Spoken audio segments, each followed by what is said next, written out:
Hi, this is Katie Nelson. I'm also known as Katie the Scrapbook Lady of scrapbookladypages.com.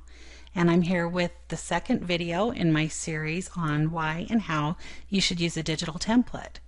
In my first video, I showed you how to open up a template and put your photos and other fun things right into it and finish off a page.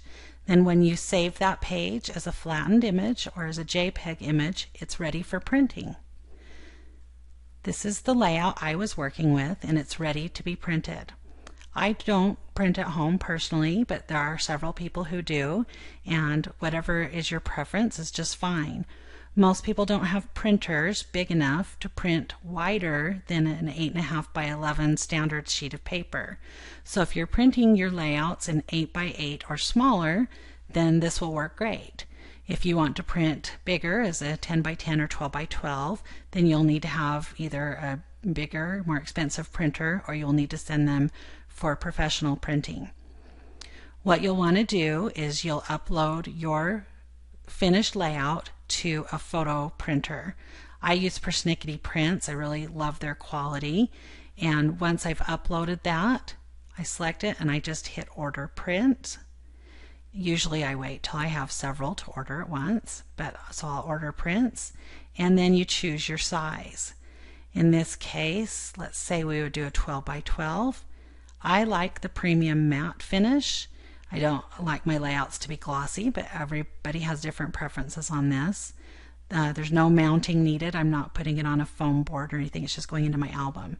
So I would add it to the cart and be ready to order. If you do photo books, you can add the layout in there.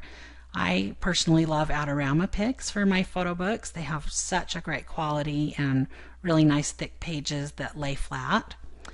And what you would do is you would upload that file again, you would put it on the page that you want it, and you would fit it to the page.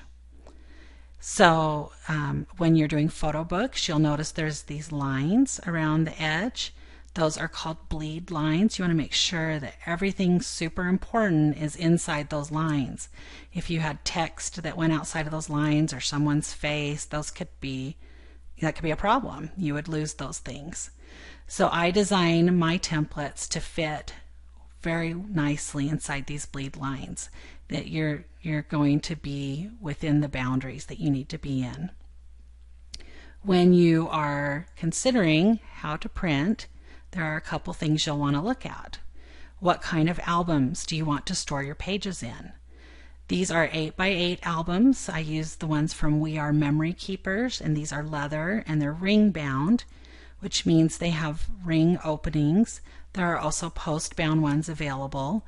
The ring bound are nice because it's really easy to switch things around.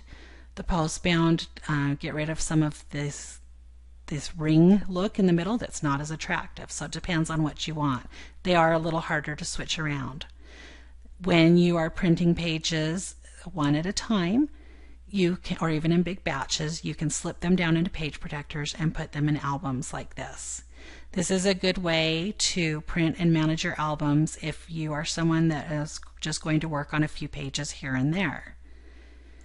I have recently become enamored with photo books. I love the look of the lay flat pages, the full 2-page space, and I have been printing several of these from Adorama picks. Which brings me to my next point of what kind of page are you going to print, what kind of layout. And when I put together template packs, I offer both double pages and single pages.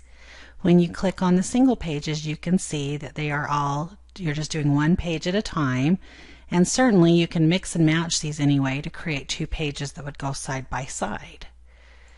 If you want that side-by-side work already done for you, I offer double page templates, and you would simply open one of those up in Photoshop Elements and work on it like a regular layout, only you'd be doing 2 pages at once. And you might wonder, why would you want to do that? And there are a couple different reasons, and there's some things to keep in mind too. For me, it was really nice where all of these two pages, everything on here, is about the same subject, and it was really nice for me to be doing it all in one glance so that I could see what to include where.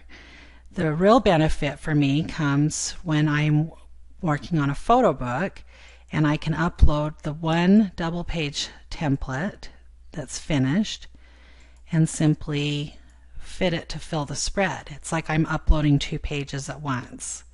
And I can see very nicely how it works with the center bleed line, the margin bleed lines, and everything. Some people just prefer to create 2 pages at a time, but they still want to print 1 page at a time. So there is something that I need to show you on that as well. If you're still wanting to send these in to be printed 1 at a time, you would take your flattened image of your double page spread, come in and open up the crop.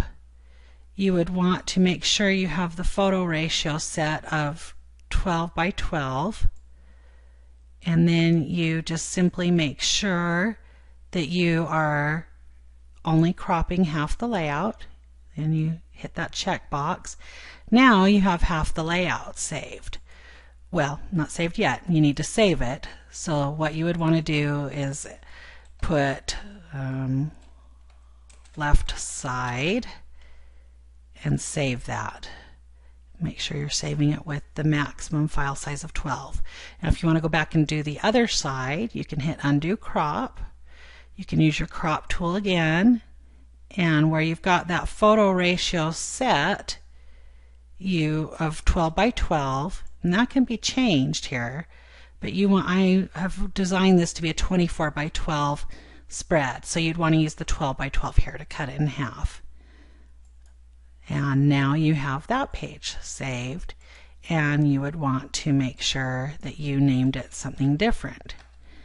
Then when you go to upload your pictures, just like I showed you earlier in the video, you simply treat this as 2 different layouts. So you can see that there are plenty of options.